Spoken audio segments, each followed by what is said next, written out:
All right, guys. So today I wanted to have a discussion because there's a big argument going online about vegetable glycerin. There's some makers that are adding vegetable glycerin to their anhydrous body products. Anhydrous is just butter and oil. Then you have the other side saying you can't do that. Vegetable glycerin contains water. You need an emulsifier and a preservative if you're adding glycerin. They're saying, no, it's an oil product. No, you don't. So I didn't know enough about glycerin to really comment. I always assumed it was a water base because it looks like water, it's liquidy, and in my beginning makings, any recipe I would see that contained glycerin was an emulsified product where you have your creams and lotions which contain water and you have your preservatives. I've never seen it in a pure body butter actually until recently. So I wanted to do a deep dive into what is glycerin made of. And hopefully I can educate you if you weren't aware. Okay, so vegetable glycerin is made through a process called hydrolysis. Alexa, what is hydrolysis? Hydrolysis is any chemical reaction in which a molecule of water breaks one or more chemical bonds. The term is used broadly for substitution, elimination, and solvation reactions in which water is the nucleophile. Biological hydrolysis is the cleavage of biomolecules where a water molecule is consumed to effect the separation of a larger molecule into component parts.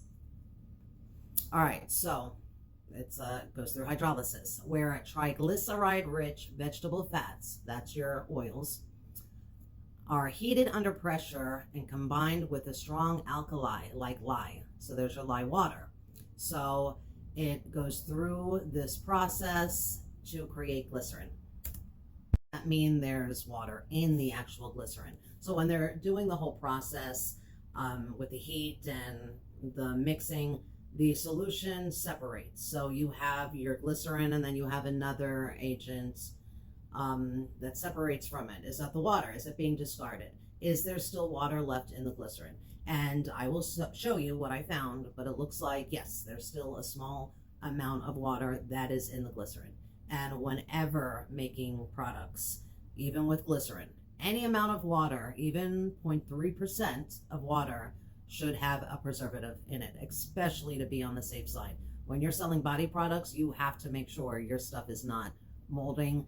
There's even bacteria that we can't see. So it may look fine to you because you don't see anything, but there could be bacteria on your product. So here are some of the findings that I found. All right, here it's just showing what glycerin is composed of. So you have 3 fatty acids esterified with glycerol. When these oils are processed, the glycerol is separated from the fatty acids, resulting in vegetable glycerin. Here shows the process. So first you have the hydrolysis, where the vegetable glycerin or the oils with pressure, temperature, and water. Then it goes to what I spoke about earlier, where it splits. The water helps to break the ester bonds in the vegetable oils, separating the glycerin from the fatty acids, and then the isolation and distillation. So the glycerin is then absorbed by the water and subsequently isolated through a distillation process to increase its purity.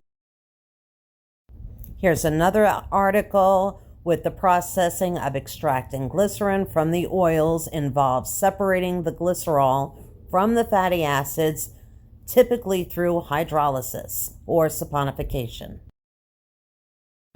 Another article of the percentage of pure, high pure vegetable glycerin is usually 99.7%.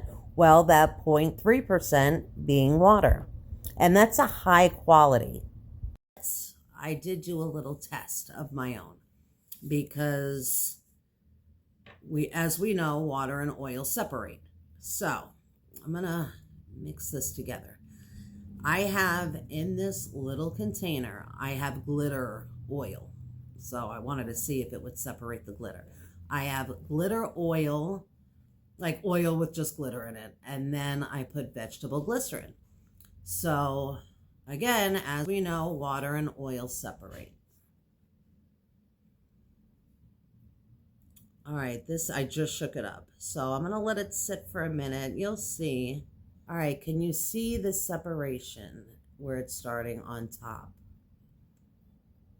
So I'm going to let this sit for a minute because I know the results. It does separate. I just wanted you to see the separation. So clearly if it was an oil product, it would have just blended together. You mix some oils together, they all blend together. You incorporate any water products in there and it's going to separate the water and oil. So when using glycerin, I highly recommend using a preservative. If you really like it in your anhydrous body butters, then it's always safe to use a preservative. I'm surprised I haven't seen more videos on it separating. Maybe they're not using that much glycerin in order for it to separate, but definitely use a preservative. And I want the consumers to pay very close attention. We read labels at the grocery store, read labels on the TikTok shop. There's a lot of skincare businesses on TikTok that and keep in mind, it is very easy, I myself have done it, very easy to open up a TikTok shop, whip some stuff together and start selling it without doing the proper research on what you're actually selling. And it could be very dangerous. So for the consumer, pay attention, educate yourselves on what looks right, what doesn't look right. And as far as the maker, if you didn't know, hopefully this helps. We're all in this together, and if we can learn from one another and help each other grow and succeed, that's great. So thanks for watching. Bye now. Wanted to show you. Okay, so my mixture, my oil and glycerin mixture, only sat for like a minute. And can you see? Okay, here, there's a good view. Now, I did have glitter in the oil, so you could see that top layer. I don't know what's on top, though. I think glycerin is heavier. You could see that separation.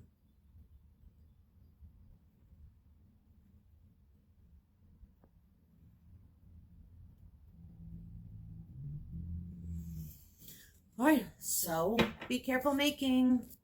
Thanks, guys.